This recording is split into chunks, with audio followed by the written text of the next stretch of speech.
Today on CritiX Talk, we got a full review for Netflix's Umbrella Academy. The first reviews for Captain Marvels is in.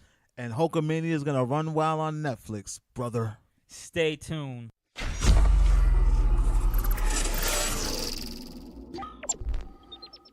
Welcome to CritiX Talk, episode 4999. We're almost there, man. Yep. I am one of your hosts, as always, Migz, alongside the one and only Klep. What up? Today we're joined by a very special guest. What up? The man, the legend, International D's in the house. ID. What's going on, fellas? What's good, everyone? How's everyone's weeks? Mine's is cool until, I started feeling a little cold coming on. But, I had a really great weekend. Really great weekend. Yeah. How about you, D? How you doing, bro? Busy week, just trying to take in all this content. Yo, there's so much, and it doesn't stop. Oh, and as I promised you guys, this week I was going to be coming with some, some content that I've consumed. Oh, yeah? Yeah. What you been watching, Klep? I mean, I started the Umbrella Academy. Okay. I'm impressed. Yeah. I think me and D just finished it. Yeah, you guys are way ahead of me on that. But I also got a chance to hit the theater. I saw Fighting with My Family. Oh, word, that WWE flick. Which we're gonna talk about it, man. But this is a sleeper, man. It's a real sleeper. It's a sleeper hole. Okay, damn. You like that? You like that pun? With the wrestling you like that? You see that? Yo, so let's get into it, you guys. Netflix is making moves, huh? Oh man, listen. The industry is Netflix. Without Netflix, there is no industry. D pointed out to me earlier how Netflix is such a threat to the big Hollywood studios because tonight's Oscar night, and they got a flick in there that's nominated. Yeah. Roma. Roma. What do you think of that, D? What's up? I think they're about to change everything, and I don't think the studios are ready for what they're bringing. Yeah, absolutely. I think they've already changed everything, to be honest. From like A-listers just popping up in films that have minimal promotion. Like, you think about the money that studios put behind A-list movies like Marvel and blockbusters like, Mission Impossible, things like that. Huge marketing dollars go out. Meanwhile, Netflix posts a minute-long video on the internet, and the next thing you know, everyone's tuning in. Yeah, and remember what they did last year during the Super Bowl when they were like, oh, Cloverfield Paradox? It's on Netflix right now. Yeah. You know what I'm saying? Like, blockbuster movie right there. Look at Bird Box. It just blew up on its own. Memes. Yeah. And then it took over with that. Well, we got a different type of Netflix mania happening because this week they made a major announcement. You want to tell them about it, Klep? Yeah, listen, anybody out there that's a huge wrestling fan, jumping right off of the Fighting with My Family, which was amazing. Now we're finally getting the story of the man, the myth, the legend, Mr. Hulk Hogan.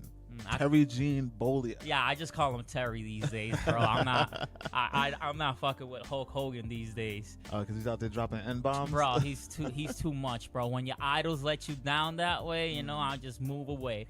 You grew up a wrestling fan, D?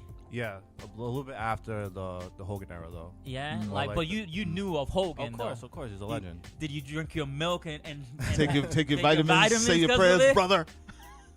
But I was more on the, Stone Cold and The Rock and all that. I mean, but that was my second coming. Regardless, whether you watched during his time or not, his impact to the industry, it's undeniable.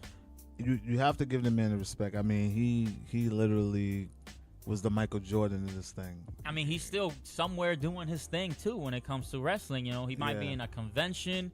He might be popping up on WWE programming. Was he supposed to be coming back? He came back recently for an appearance. Yeah, he did an appearance when they were out in Saudi Arabia. They can't bring him out in the States yet. Yeah, the people aren't really feeling him like that. No. But you know what though? Actually, he came back for the Mean Gene tribute. Yeah, and it was all love. Yeah. I think the WWE crowd is tough. Oh, absolutely. But as tough as they are, it's easy to play along because if they don't like you in real life, you could easily be a heel. Mm-hmm. But then eventually they'll love you again because they respect. If you're a good heel, they respect the craft. And I want to get into this real quick because I know we never really talk wrestling. And I know this is your thing, Migz. Absolutely. And it was my thing when I was a kid, but I still respect it. I go back to it every now and then. there's just something about the brotherhood and the family dynamic behind it that just makes this thing just incredible. And it's just entertainment. Yeah, like watching it and just seeing the blood, sweat, and tears that these guys lay out there. It's theater. It's no different from, going to see Hamilton. Yeah, I know. Or it's live action. You know what I mean? And anything could go wrong. Mistakes can happen. Yeah, it happens all the time. People get hurt. Just last week, I was watching some dude's leg got caught up on some other dude, and it just bent the wrong way. And you're like, oh shit.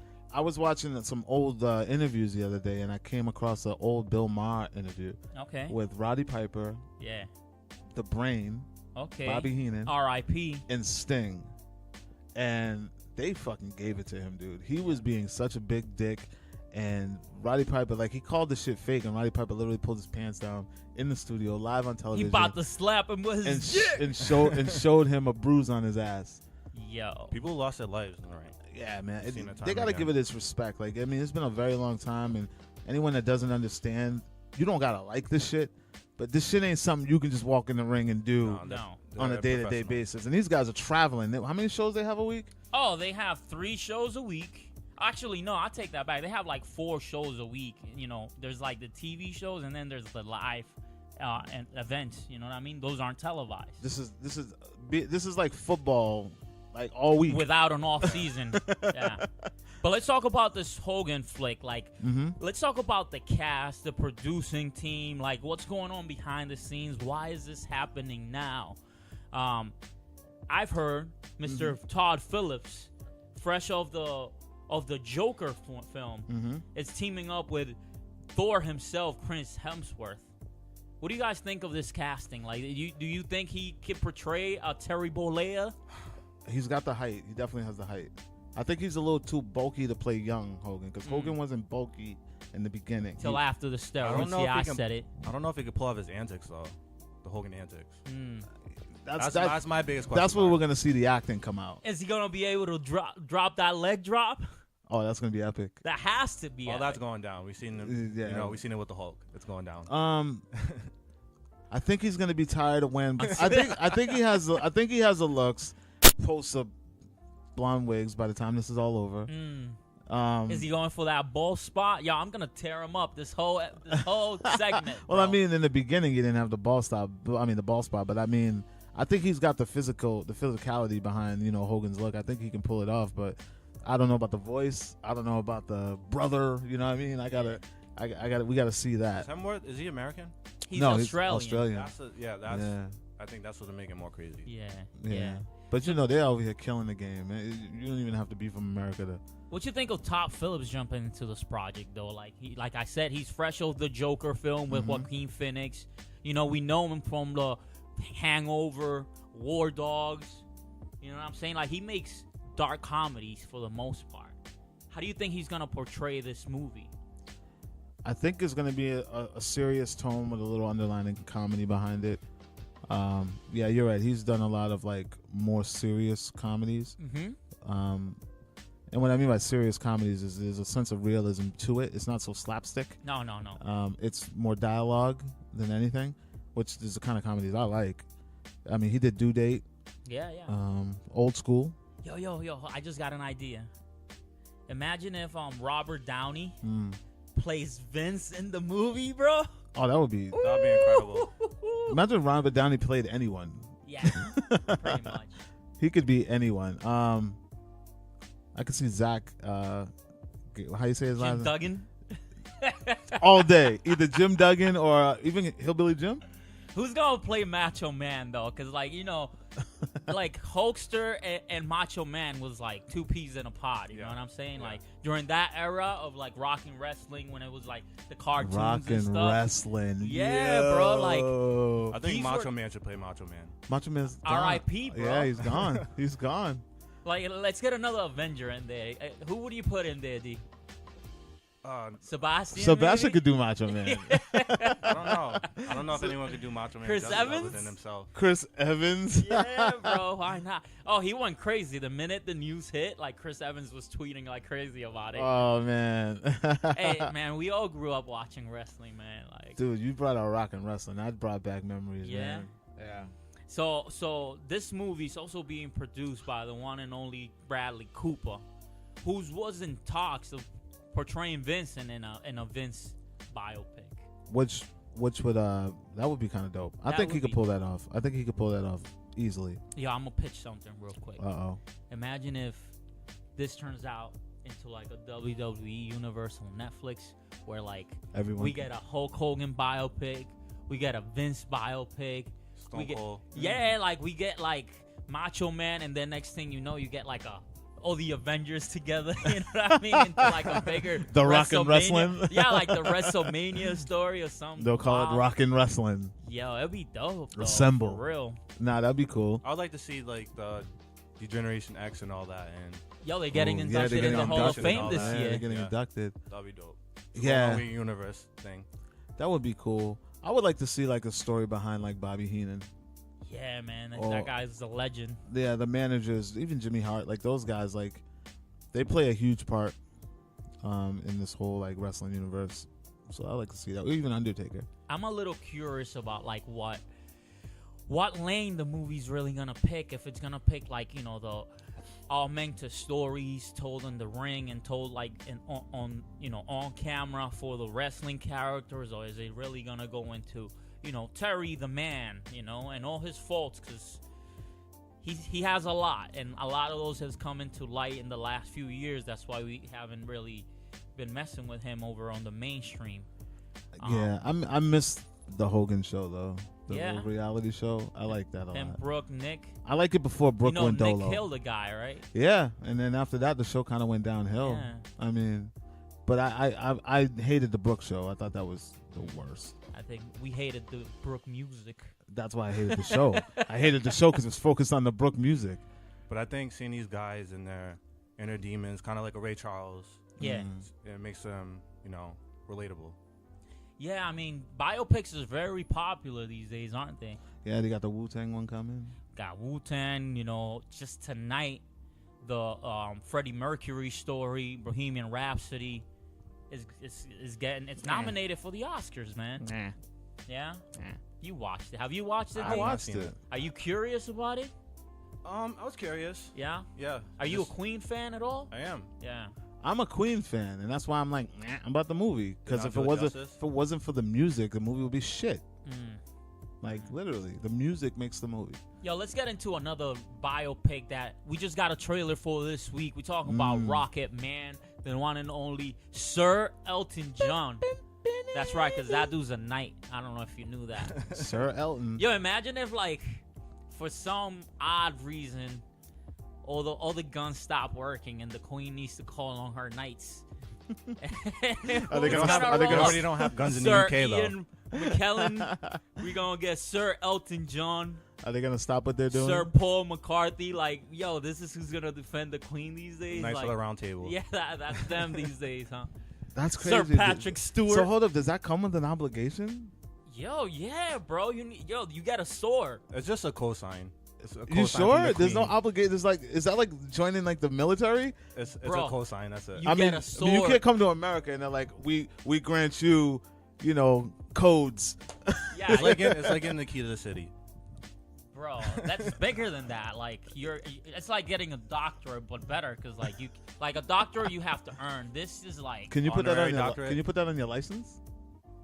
bro, this is their names. They're Sir Ian McKellen. I know, but Sir- what I'm saying is that if I come back home, does that hold weight? Like I go over there, I become a sir. I come here on my license says sir, you know, yes, Klep, Sir Sir Klep. and I can walk around with And that. if they don't, it's Sir Migz, motherfucker. You know what I mean? I'll correct you quick. Nah, but for We're real, gonna go Rock, over Wakanda. and That should become literally royalty. that should literally get you any job. I'm just letting you know. If I got sir in front of my name from the Queen of England, when I come back home, I should be able to get any job I want with no question. I'm a knight, baby. Yo, imagine using that as a pickup line. Like, I'm a knight. I'm a knight. What's your name? I'm a knight. What do you do? Yo, but for real, You wanna Rocket Man, You want like, to see my sword, babe? yo. But yeah, Sir Elton John's getting an origin story. Is that what's happening here? or just. Well, yeah, because like in the trailer, I it mean, was he like, dresses what's like his a name? superhero. Like, what was his name? And like his real live name was like Reginald or something. Yeah, he actually took the name from like one of his band members, I think. Oh, he stole Elton? Yeah, they show that in the trailer. He's like, I think I'm gonna call myself Elton, and the guy goes, "Well, that's my name," and he goes, "I know." What the fuck? Yeah, I'm gonna be Dion today. Yeah. He was the first rapper. Right? Oh man, that's wild. But what you guys think of the trailer though? Like, I mean, yo, your boy Taron, he's it's uncanny, bro. He looks like. Good or bad, this movie is gonna kill it. yeah. Oh yeah, Elton yeah. John. And the, Like, it doesn't the even matter. soundtrack, right? Oh yeah. Yeah. Listen, when it's always like a musical biopic, I look forward to the music in the film, because if it's bad, will at least carry it for me, like Bohemian Rhapsody. Yeah. But Everyone's gonna show up to this. yeah. Like every baby boomer, every 40-year-old, every 50-year-old. Oh yeah. I mean, even now, this generation. I mean, Yeah, we're their gonna go. kids, We'll check it everyone's out. going. We'll check it out, and then it's gonna be great with the LGBT community. Oh, I didn't even Oh, think of without that. a doubt. Yeah, it's gonna be huge. This thing is gonna shatter So records. it doesn't I even think. matter if it's bad. I think they'll do it justice. They should What- at least. When is this movie dropping, Klep? It is projected to drop May 31st, so that's right around the corner. That is Avenger time.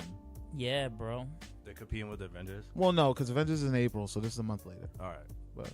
But Even still, that's kind of close. Yeah, That's yeah, kinda yeah. close. it's, Listen, it's a summer blockbuster. Never drop within the month of Avengers. No, it's a summer blockbuster though, and I'm looking forward to it. You know Yeah, what I'm yeah. saying? I'm gonna check it out. These biopics, like you said, even if the movie turns out to be trash, they live on through their soundtrack. And I mean, Elton John's pedigree is, one of the best out there. He's been sampled by the best as well. Over the past a couple years, they've done a solid job with all these biopics though. Yeah. So How long till we get that? Who's homie that just passed away not too long ago? Who was in Dude? Anyways, like who died? I don't know. So many people. I know. R.I.P. to all the great ones that we lost. what genre are we recently. talking about? I know, right? It's like, Yeah, bro. So let's talk about these Oscars that are tonight, because like most likely this movie Rocket Man's gonna be among the list next year, because that's how they do it, Who's nominated and why? let's Klep? just talk about Best Picture, because Yeah, I don't let's want talk about to. This Best is all that matters. I don't want to get into the hoopla, the nonsense, but top of this list, and it bothers me that it's at the top of the list because it's not in alphabetical order. Bohemian Rhapsody, Okay. then The Favorite, which everybody's been talking about. Black Panther, which is great that it's there, but we know that it's not going to win. Oh, The Favorite's the one with Emma Stone and Yeah. and Rachel Weisz. Yep. Black Klansman, Okay. the Green Book. Then we have Vice, which so strange because that movie didn't even get like a worldwide release. What's Vice again? Who's in Vice? That's the Adam McKay film with Christian Bale.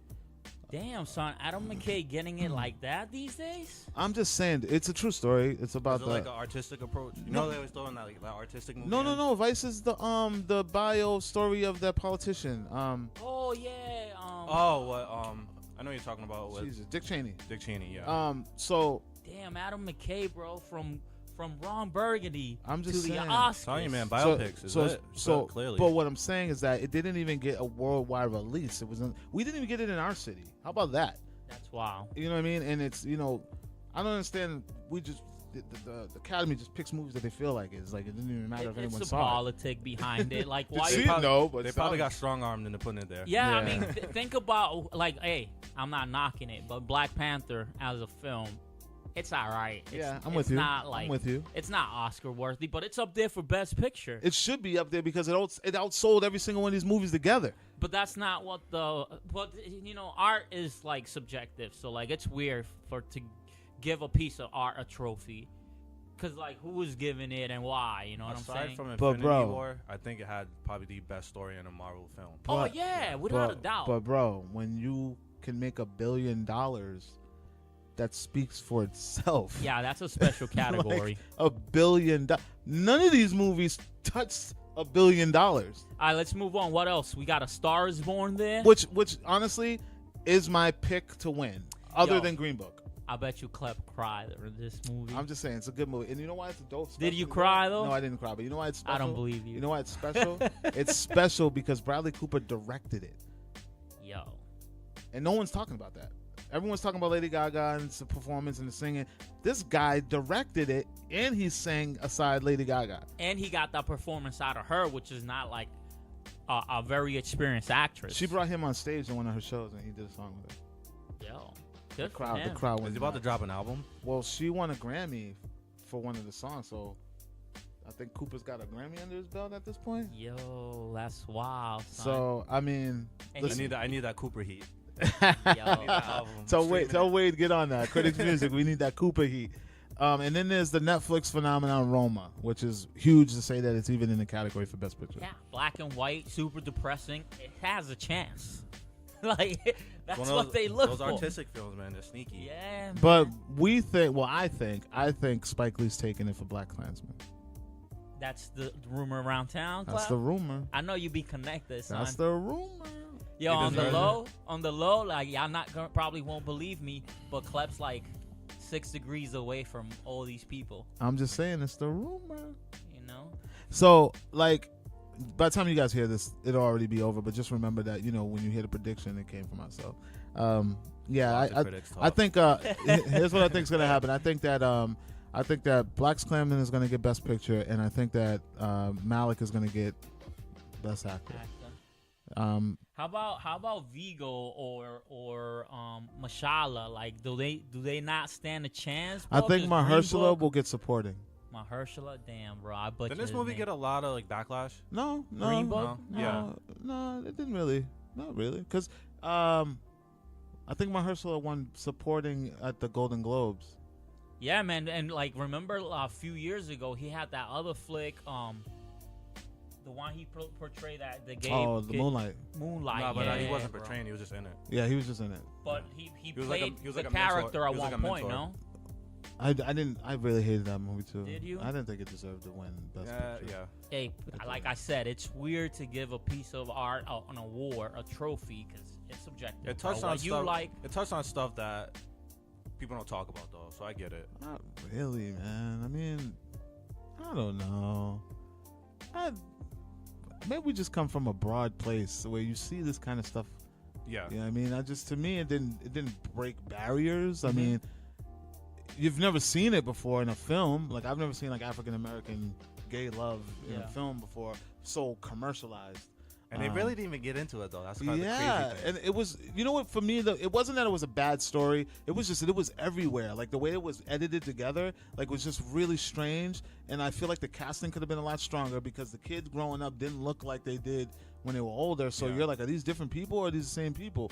And then Mahershala was only in the movie for like 30 minutes.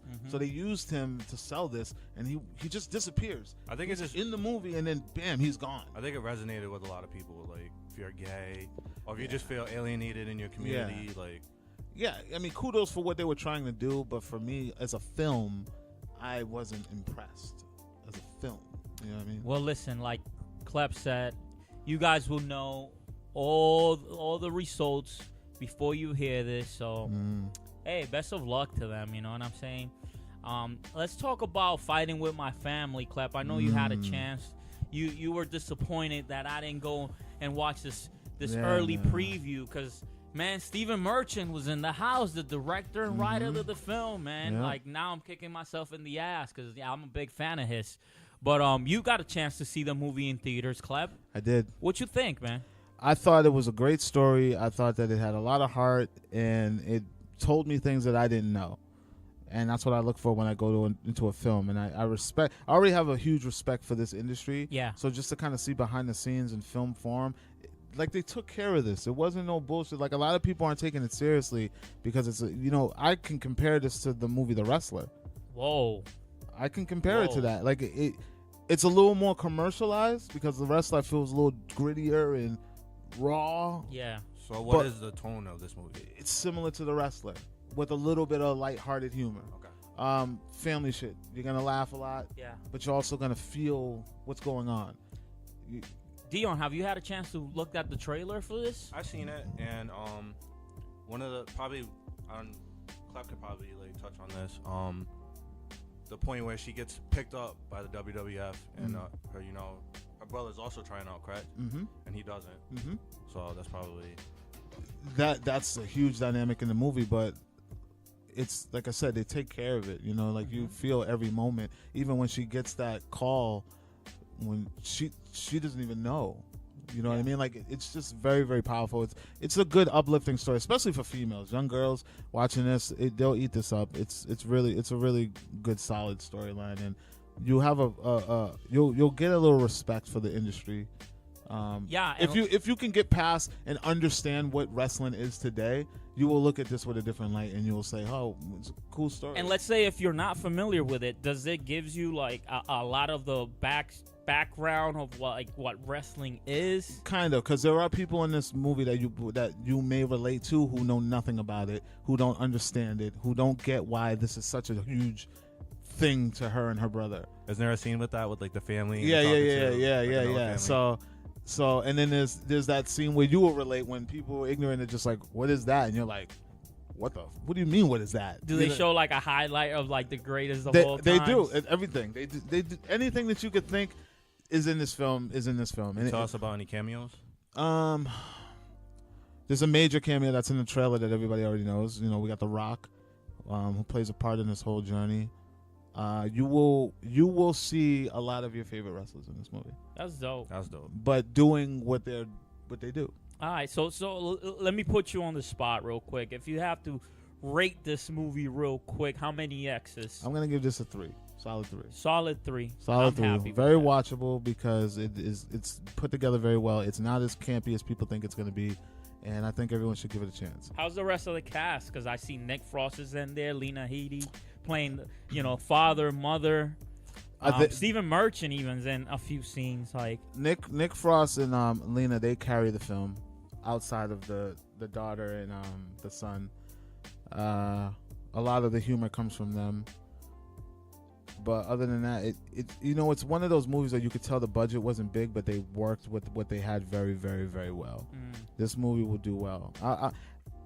Hopefully it does well. I'm not going to say it will do well, but hopefully it's going to do well. But it's definitely worth the watch. You highly recommend it? Yeah, I definitely recommend, especially with the family. Especially if you're into wrestling, because like you're a wrestling fan and you didn't even want to come out for it. Nah, I'll wait till it's on. So that's what I mean. But if on a Sunday afternoon, maybe even before Raw, go peep it out. Damn, son. Go peep it out. It's cool. It's a good wrestling fan film. Good. Like it's not like no holds barred good. It's good. We'll say no more. I might have to take some time out and visit my local theater. Dion, let's talk about Netflix's newest hit. What's up? We didn't even mention it's a true story. Oh yeah, there's a documentary that the film's based about. It's actually called Fighting with My Family, just like the film. It's based on a true story. You could find this online. It was on BBC. And you said that the lead girl, Paige, is based on her and how she kind of revolutionized women wrestling. Yeah, I mean, since she came through, listen, let's not act like she reinvented the wheel here. I mean, there was legit competitors, female competitors in wrestling as long as the wrestling has been around. You know what I mean?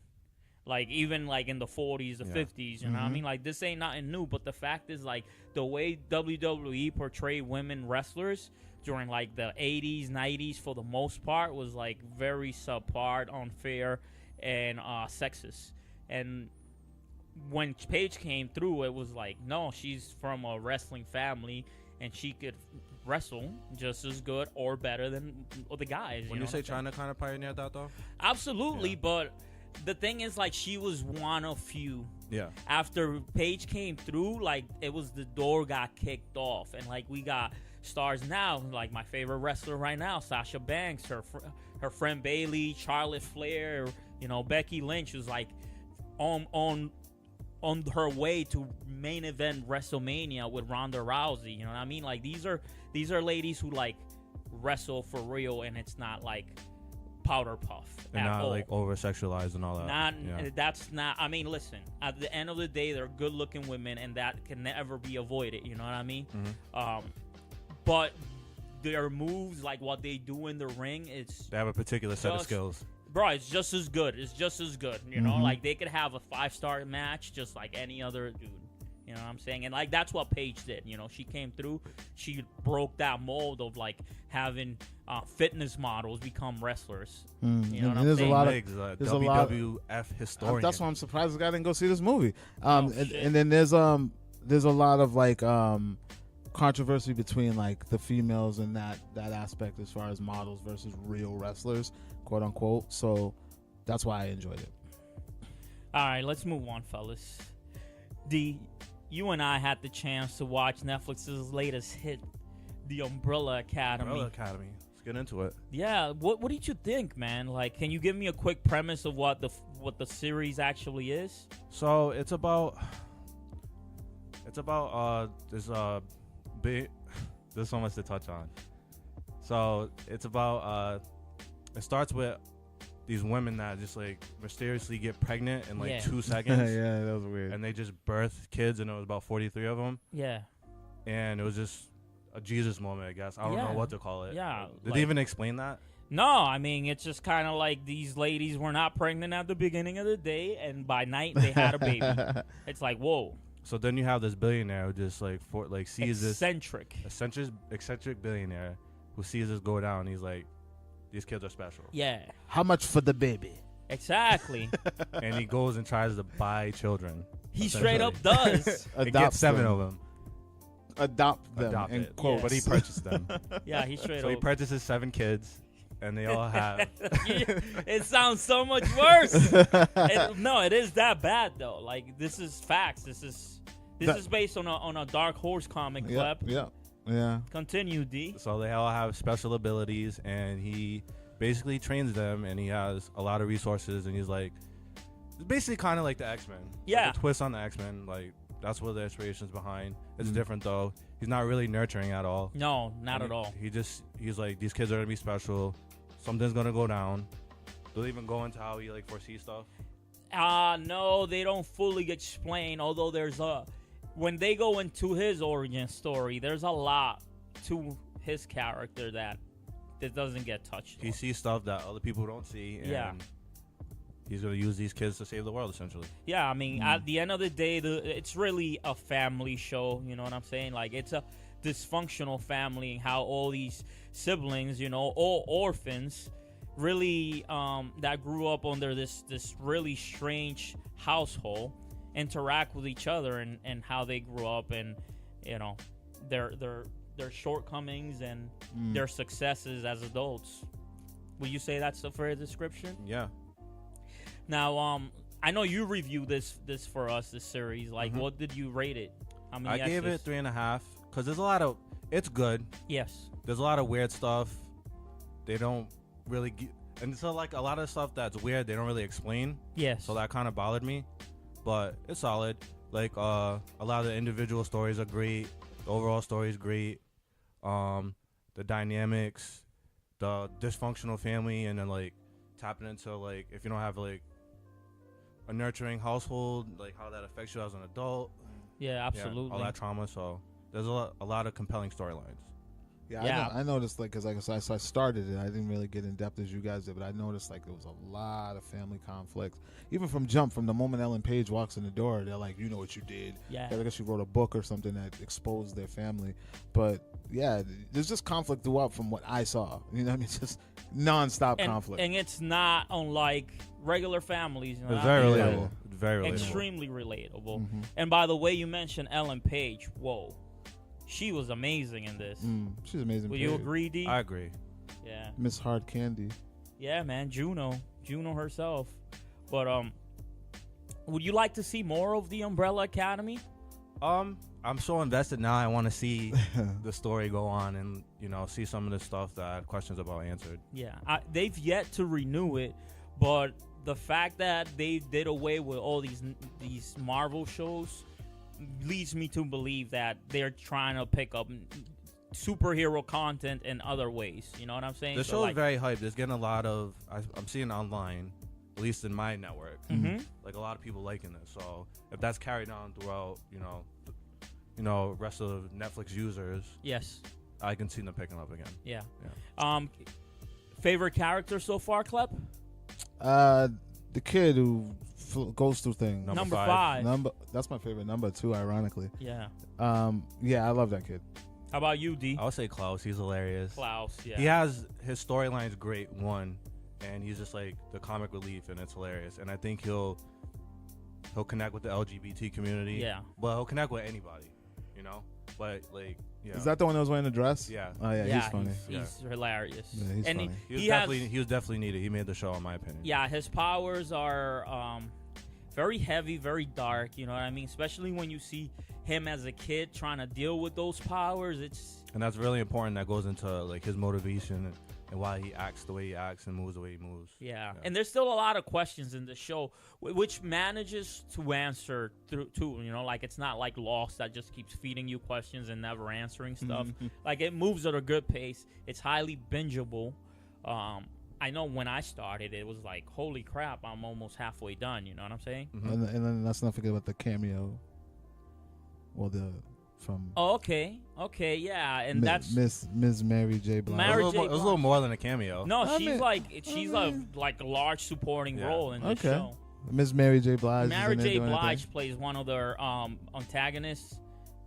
Miss Cha-Cha and Hazel, which were great. I feel like that name's fitting for some reason. I would love to interview her about this. Like, why this? I'm pretty sure she's been offered so much shit in her life. It is very random. And it's like, maybe she just has a thing for like the whole Marvel thing. Listen, I didn't know she was in it, and you know, as soon as I saw her, I texted you, Klep, like, "Yo, Mary's." And then I remembered, I was like, "Hold on, I did remember hearing something about that." But yeah, like I just think it's a very offbeat role for her, which is cool.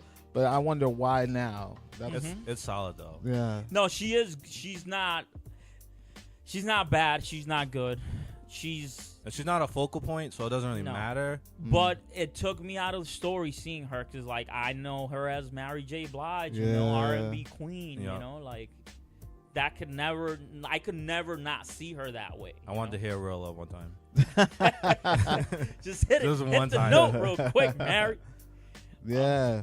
Or for her to dance a little bit. Just get a little diddy bop she does. A little diddy bop. But no, this her role. It's not what you might expect. You know, she's a hitman, right? Yeah. And I would even argue that she's one of those kids. Would you agree with that? You think so? Ooh. I mean, she might be a little too old, right? Her and Hazel, but they it seemed like they had abilities as well. Yeah, because that's also another thing. What happened to the other kids?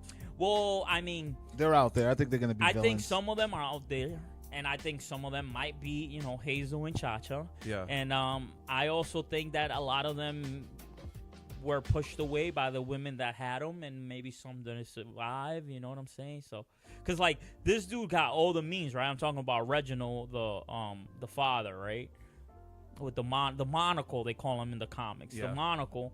He had all these all this money, right, and all these means, and like he was only able to adopt 7. Why is that? You know, there's got to be a reason. I bet you there was a super villain I was able to Well, purchase. he was searching for them though, so he probably just didn't get around to finding them all. And I'm sure maybe some of them, you know, some of the families kept them too. Yeah. You know, like, hey, this is my child. How much like, for the kid? How much for the kid? That's awful. There's probably a super villain that purchased like 7 of his own, and then Oh, go into yeah, a right. storyline of Max the evil 7 versus Max the good Max 7, the 7. Umbrella Season Academy. 3 spoilers. You heard it here first. Dion just ruined it for you guys. Or you know, I could produce a show. What's up with the similarities of the names though? Like the number, and then like, Well, like the 11 from Stranger Things, and No, 2. so it's like Dion was saying, the father is not a nurturing person, and he was so unnurturing that he didn't even bother to name them. like Bird Box, like girl and boy. Yeah, Essentially. he was just 1, 2, 3, 4, 5, 6, 7, all the way till they were adults. Like he would not use their names, because their names is like sounded like they gave themselves their names. He treated them more like agents than his kids. Yes. I love the costumes with the mask with the eyes. That Yes. was dope. When there were kids. Yeah, that was cool. And the schoolgirl costumes. Yeah, man, it's real comic. very looking. unique. And I think the writer of this, like of the comics, it's the lead singer of that band, My Chemical Romance, which is Oh odd. really? Oh yeah. I remember seeing that. Oh shit. Yeah, man. Like, check out Umbrella Academy. Like, I highly recommend it. D, would you recommend it as well? Absolutely, especially if you have Netflix. It's like one of the better shows. You know, they canceled. And it's Marvel stuff. and it's not so superhero-ish. Yes. It's not like, oh, damsel in distress, save the day type shit. It's literally just a story about families and connection and relationships. So check it out. Before we move on, I just want to take a minute and remind the critics out there that you can find CritiX Talk only on your favorite podcast app, whether that happen to be the iOS podcast app, Google podcast app. We're on YouTube at CritiX TV. Mm-hmm. We're over on Spotify. Mm-hmm. You can keep up with whatever we're doing, whether we're reviewing films or movies, over on wearecritics.com. And if you want to see our music content, you could check out wearecriticsmusic.com. You could check out We Are Critics on Instagram, Twitter, Facebook. We Are Critics Music on Instagram, Twitter, Facebook. Man, we're all over the place. We're everywhere. I want to take some time and talk about another Netflix show real quick. I know maybe you guys haven't had the chance to watch it, but I had a lot of content to consume this week, and I'm talking about The Russian Doll from Netflix. Yo, this show, Klep, it's basically Happy Death Day. She's stuck in a loop just like Happy Death Day. It's on her birthday. Oh, I know, man. yeah, it's wild, right? Like, but Russian Doll follows we know her from Orange Is the New Black, from She was one of the better characters on that show. And she was on American Pie. She was on American Pie, you know what I'm saying? Jess. Natasha Lyonne. She plays a character named what's her name? I forget. But listen, she's stuck in this loop. You know, she's at her birthday party and she just keeps dying. And the show is really rewarding because it's like, you know, that old children's game where it's like spot the difference between these two images. It's a lot of that. Like every time she returns, things are changing little by little, and if you're not a attentive viewer, you might miss a lot of it. But eventually, once you know the big reveals start to happen, you start seeing, oh crap! Like, how long has this all happening? It really rewards the viewers for paying attention. The show itself is getting a lot of success. You know, like critically, people love it. Is she, because typically the role she plays, if we're talking about American Pie and Orange Is the New Black, she's kind of messy and edgy. Is she kind of like that in this? I mean, it's definitely a dark comedy, and she's a very funny character. It is very edgy. It's produced by Amy Poehler, you know, from, you know, SNL. And what about her specifically, though? Her specifically, yeah, man, she's witty, she's fast, she's smart, like, yeah, no, like, her character is, it's not so, like, relatable, but it's very likable. Okay. You know what I'm saying? She has a lot of issues. You know what I'm saying? Yeah. But she's not the only one. Like, the characters in this show, like, whether it's her friend or, like, revealed later on, there's another person going through a similar loop. He's also very damaged. But it's a great show. Is that like a metaphor? A metaphor for what? No, I mean, if it is, I don't know. But listen, my pitch is, it's Happy Death Day, the show. It's 8 episodes. They're not all a whole hour. You could get through this very fast. They're all highly bingeable, just because you want to, like, every time she dies, it's not like that's a whole episode. No, like, she might die multiple times throughout an episode, and it's actually pretty fun just to see how the way she's gonna go, right? Like, they're all very unexpected. Do, like, episodes start with her dying? Like, sometimes, yeah. Sometimes they end with her dying, and it's like the loop, and she's always in that mirror, in that weird bathroom with that weird mirror and that weird door. And then when you get into the other guy's loop, it's like he's got some weird shit going on too, man. Check it out. I'm working on a review for this. It's gonna be up in the next couple of days. But Russian Doll, man, don't sleep on this show for sure. Cool. Let's keep it moving. Let's talk about Disney, and they stay making moves. They're out here trying to make their streaming platform as robust as possible. They got Star Wars show, they got Marvel shows announced. You gotta do that to compete. That's right. And like D, you were telling me they got a few new rumors when it comes to these Star Wars show? You want to fill in the critics? Yeah, what so they might I be? mean, Star Wars fans would definitely be excited for some of the stuff there it talks about. They have a young Princess Leia in the talks, like talking about basically probably her in the early rebellion. Yeah. So and seeing what she's going through, recruiting and all that. That'll be interesting. Yeah, that could be like a highly political spy show. You know, like I could see that working. She's such an iconic, lovable character. Like, Who could play her though? Because like. I don't know, Carrie man. Fisher, man, R.I.P. Like legend. They got to do that thing they did at the end of Rogue One, man. That was awesome. Not for a whole show though. I wouldn't part want of a rebel alliance and a traitor.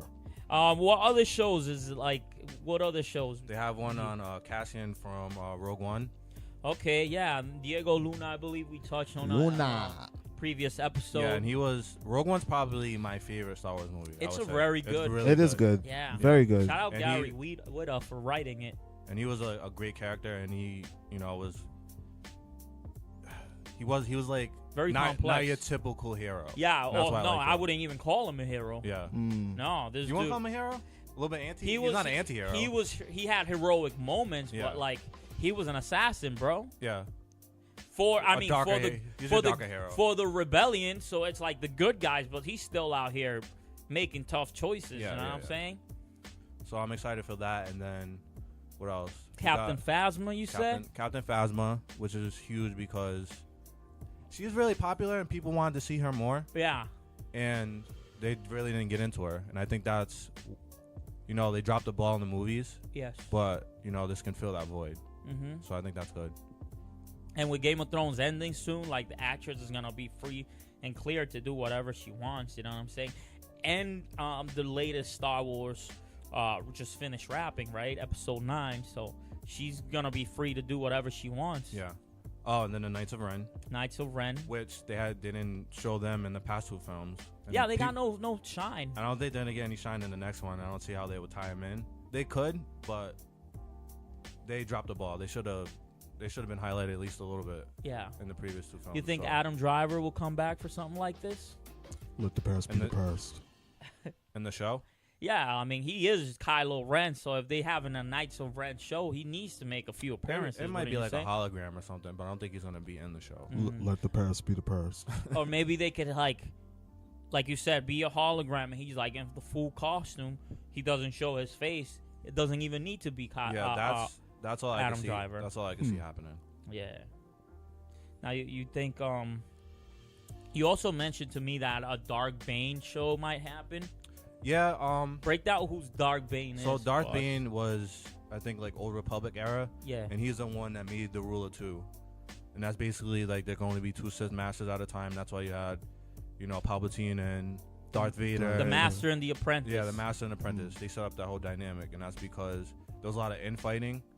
So to make that less complicated, there's only 2 leaders, and they go with the Sith agenda. But that's kind of it's very deep Star Wars lore, and I don't think it will resonate well with the casual fans. So I don't know. I'm on the fence about that one. You know what's crazy? Out of all these shows, that's the one that interests me the most. One is because like it's gonna go deep into the dark side, right? Like it's gonna be heavy on what's their story, their origin. Yeah, we never really get that. And like you said, Old Republic stuff. It's like a playground. Now you get to do whatever you want instead of sticking to like the Skywalker saga. Yeah. You know what I'm saying? And it's like thousands of years before like the stuff. Or I don't even know if it's. They can do so much, and I think some of their best stories are from that era and that content. So I hope they develop some of that stuff. Now, as we've heard with this Loki show or the Marvel movies coming to Disney Plus, what are the chances you guys are like subscribing to this thing? Dion, you think you throw him some $7-10 a month to watch some Star Wars originals? For Disney? Yeah. The way Disney's been moving for the past, over 10 years? Yeah. It's safe to say I'm probably going to spend my money on this. How about you, Klep? I know you right now you're giving DC your hard-earned cash. That's because it's cheap. I mean, for the content that's on there, dude, like $7.99, that's nothing. So what if it's What if it's Disney asking for the same $7.99? I'll pay it. Hands down, I'll pay it. Now, No would question. you pick one over the other? Probably because I would stop watching DC until it's time to go back and watch DC. But I don't mind paying $7.99 for a month just to watch a certain show. You know what I mean? I might even do the same thing with Disney. Like $7.99 is nothing. That's like a rental. You know what I mean? That's nothing. I'll do that. So binge watch a couple of series. Disney wants to be impactful. Like they want to be a major player. They're quality. Much bigger? Damn. They're quality. So I think you're gonna get your money's worth. I really feel that way. So I'm very excited. I'm for on that board. I'm on board. Mandalorian show coming up. Mr. Pedro Pascal, one of our favorites. Yeah, he's got the helm on that one, and that should be coming out soon, huh? And when's that hitting? When it launches, this is the launch show. Jon Favreau directed, produced. Yeah, man, they need to give us a date, Boba man. They Fett, have no date. It's gonna be awesome. Bounty hunters in Star Wars universe, you know what I mean? Like that's gonna be epic. I need all the development out of the Star Wars universe I can. Yeah. Yeah. I'm with all of it. Are you a Star Wars guy? Yeah. All That's of the your thing? Clone Wars, deep lore, all that. Nice. Yeah. Nice. I'm more excited these days for whatever CBS or Access is doing, bro. Cause like that Twilight Zone, that Captain Picard show coming out, everything we've seen from like Discovery so far, bro. Like I need to hop back on. I was a fan of Discovery. I didn't buy into the story so far. I heard season 2 has like fixed a lot of the issues. I watched season 1 with different means. We won't talk about that, but yeah, I didn't get into season 2. But I did enjoy season 1 a lot. I heard season 2's like changed a lot of the things that like I guess they're staying away from a lot of the combat and they're going back into the exploration of what Star Trek used to be.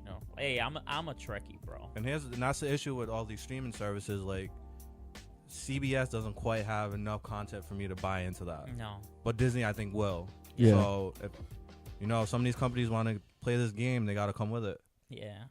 And like talking about streaming, bro, like I just watched another original Hulu movie over the weekend. It's another one of Into the Dark series. It's like their anthology horror movies that they're producing. It's a Blumhouse produced film.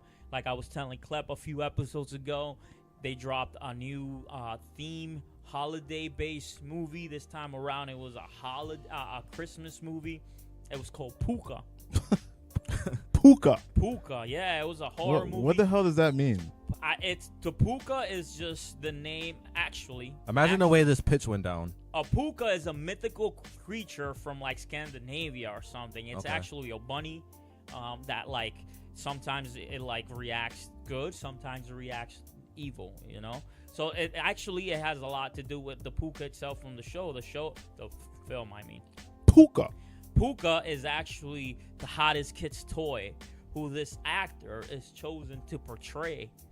Now, he starts, losing his marbles over it, and basically, the film is a new take on A Christmas Carol, and man, it gets really dark. It really does. It's very confusing. It's not a straightforward film. Like you might watch it and you might have to watch it twice in order to like get the most out of it. Or if you're like me, you might just put on YouTube. Hey, can you just explain this real quick for me? Because it was really weird. You know what I'm saying? But overall, it's really well made. No known actors, but it's a solid film, and I look forward into more Into the Dark content from Hulu. So it puts you on the spot right now.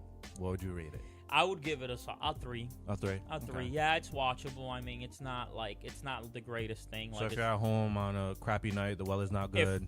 And you like horror, like I like horror. Or watch like the I like Puka. horror. I like horror. Yeah, you think man. I like this? Like I said, it's a very strange film, and I know I know you're not big into that psychological stuff. Yeah, no, You did not like the Babadook, and this is a lot. No. I like psychological stuff. I just hate like unexplainable paranormal stuff. That's just like the Babadook. That was horrible. It could be a little pretentious, is what I'm saying, and I know you don't buy much into that style. Yeah, but yeah, check it out. The next one's called Down. I think it's out already. It's based around, Valentine's Day, and like I don't know which one's next, but it's probably gonna be like St. Patrick's or something. Who knows? Moving on. Klep, something that we were looking forward to, the Black Widow movie. Kevin Feige confirmed it won't be R-rated. What's up with this? I think that's the dumbest thing ever. I don't know if that's like a Disney rule or something. Yeah. Like none of the movies will ever go rated R, but like TV can go rated R. Like I don't understand that. Like I get it. Come on, man. She's an assassin, bro. Like how do you do an assassin film PG-13? Because it's family oriented. It's not. An assassin is family oriented? No, but Marvel is family oriented. But we have Netflix shows. We don't know more. Well, you know what I mean. We did. I mean, I don't get it. There's room for rated R. This is coming out R. as a film, correct? Yeah. That's the film. Smaller budget. Do you think they're gonna do a bad job though? I don't think it's gonna be a great job. I really don't. I think they'll do his job. It's Marvel, man. Yeah, they can do no wrong. And you know what? Let's keep it Marvel and talk about the early reviews for Captain Marvel. Oh, and remember when you were talking about when I said that they could do like the young Leia with the CGI? Yeah. And you were like, not for a whole movie? Yeah. I mean, they did it with Captain Marvel. Nick Fury looks 20 years younger through the whole movie. No, I meant not a whole like TV show on TV budget. But yeah, let's talk about Captain Marvel early reviews because like, Klep, you said they were positive. Now you're telling me they're negative. Like, where are we at with this, bro? They're all over the place. Like, I don't listen to anybody, so either way, I mean, I'm in there, you're in there, we're all in there from critics. But for the most part, man, I mean, the reviews that I saw the very first time they came out, they were pretty positive. But then I'm seeing people like other outlets posting stuff where people are like crapping all over it, and then even the headlines, like people in this clickbait shit is annoying, man. Like all these other outlets are like, oh, Captain Marvel bombed, or this is Marvel's first flop and shit like that. And I'm like, you guys are fucking assholes. Do you think that they're so successful that it's starting to turn against them? Yeah, it's turning to hate. Like people are just fucking hating. Like overall, like we used to just wait till a movie came out to watch it and be like, hey, whether we like it or not. Now it's like people are just like so quick to talk about something and just shit all over it before they've even seen it themselves. I don't care if 10 people were in my ear telling me they saw it and it sucked. I'm going to be like, you know what? I'm going to wait till I see it. You know what I mean? But some of the stuff that I saw was a bit positive, and, Twitter was going wild. Someone says Captain Marvel, like hashtag Captain Marvel. Well, Thanos is fucked. That to me sounds because that's how strong she yeah, supposedly is. That to me sounds great. And then someone says, here's my reaction. Captain Marvel is absolutely soars. Then someone else says the future of the MC gets even brighter, adding Captain Marvel to the mix. Really felt for Brie Larson's sass, strength, and energy in her role. Same with a couple of other cast members, and also a lot of people have been praising Talos, who's like the king of the Skrulls. Yeah. A lot of people have been praising him as the villain, and then a lot of people are praising Cat Goose, who was originally named Chewie in the comic. Wait, but they praising a cat? they're saying the cat steals the fucking show. The cat steals the show. That's great for Cat. I'm excited, yo. I'm excited. They're saying the Listen, cat. but I can't think of the last Marvel movie or even show that I wasn't excited for. So Look at this one. Someone says Captain Marvel takes deep breath. Totally awesome. So I mean, I don't understand where the hate's coming from. This is more than one person. are we there on opening night? We're Like, there. What's the deal? Listen, I'm about to buy my I could have ticket been there before. I'm right there. now. Hey, if you want to buy your tickets, go to wearecritics.com because that's right. We offer movie buying. That's right. There's a little Captain Marvel poster It's a banner, right at man. the top. Hit the banner. Click the banner and get your tickets, man. You know what I'm saying? Get that early ticket before it sells out. Oh man, yeah. I think I'm going IMAX. Hey, March 8th, man. No, 7th. 7th? Thursday. Thursday. You gotta showings, watch bro. an IMAX. You gotta watch. We do Thursday showings over here, brother. We don't go with everybody else. We go with the cool crowd because the Thursday night crowd is the real Marvel crowd. Yo, that's If you're what, really about that life. They're Yeah. really about If that. you're life. really about that life. Yo, honestly, I don't like watching movies with that crowd no Oh, I more. love that crowd, Because they man. get too rowdy, bro. I love and that crowd. I be missing jokes and shit because people are still like laughing from the last joke. Like, I don't like Dude, that. man, you should have been there when Infinity War dropped, bro. Like the crowd, man, it was I insane. think I was. It was was too insane. much. Nah, I loved it. I loved It's too it. much.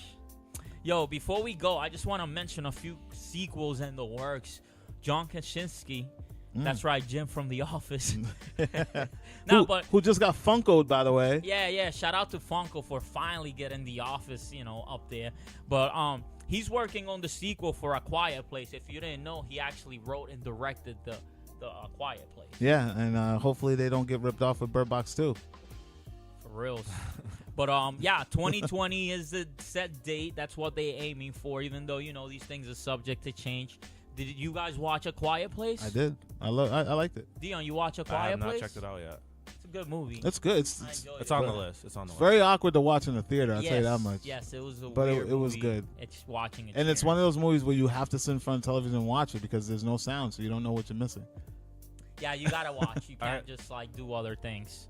But yeah, that's happening. And last but not least, Netflix announced that their very successful Hunting on Hill House is going to become an anthology series. They just signed the producer to a multi-movie TV show deal. So they already announced the sequel. I think that's going to be great. I think this is going to be like the next thing to like American Horror Story. So That's they're going to right. be tapping into different stories and producing. Probably the same Yes. house. Do you think it's going to be the same No, house? no, it's been announced. It's called the Hunting on Bly Manor. So they gave us a quick teaser, just image, it's actually just the title of the thing with like a eerie background, but it's very good. Don't give it the Bly. It's very good. Now, have you guys watched? I know Klep, you and I talked about it. The Hunting on Hill House was one of our favorite content that came out for Halloween this year. But D, did you get a chance? I didn't. You That's gotta also on peep. the list. You gotta Bro, if gotta you peep. like horror like we like horror, this is a can't miss. Get the wifey, turn out the lights. This is a can't miss. Break for night. sure. Break night. Get the wifey, turn out the lights, and binge this. I'm shit usually turned. I overnight. like horror when Yeah.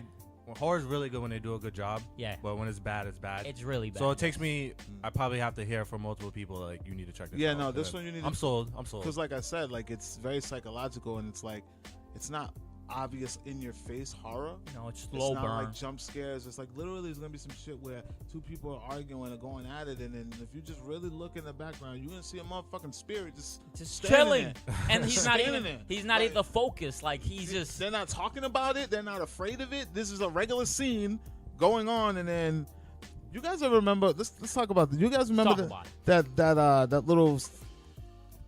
I don't know what to call it. It was a little rumor about the movie Three Men and a Baby. Okay. So There's like a ghost in the window. I've seen that ghost. I've seen the scene. Yo, I've seen the And scene. this is in. Three Men. this Three is Men like and with a Tom Baby. Selleck and Yeah. So you remember that movie Three Men and a and Baby? homie from In the 90s? Police Academy, Yeah, right? Steve Guttenberg, Tom Selleck, and Ted Danson. Yeah. So there's a scene in the movie where this lady is coming in the house to talk about babysitting the baby, and he opens the door and they walk by the window, and in the window you see a boy. He's just standing there, and then the scene comes back, And he wasn't casted as an extra. No, No, he So wasn't in That's the. wild. The rumor has that the place that they filmed the movie in, the boy had died. So the place that they rented, and his spirit was in the film. And I've seen the scene. Like you can probably go on YouTube now and find it because anything's on YouTube. But yeah, look up 3 Men and a Baby. There's a scene. The lady comes in. They walk by the window. You see a boy standing there. He's wearing like a baseball, like with the long. Yeah. The and 3/4 yeah, shirt. and then they walk back and he's gone. That's crazy. Yeah, because it's a one shot. It's crazy. So that's the kind of shit you'll see in a Hunting a Hell House. Yo, Yeah. I'm excited for the Hunting on Bly Manor. If it's anything like the first season, it's gonna be great. I look forward to it. Hopefully, it comes back around Halloween. Yeah. This is the perfect time for some scares. You know what I'll I'm check saying? it out and let you know how I feel. Listen, that's all I got for to this week's episode. So, thank you, Dion, for joining us. It was great. I should have been here a while ago. Really appreciate you.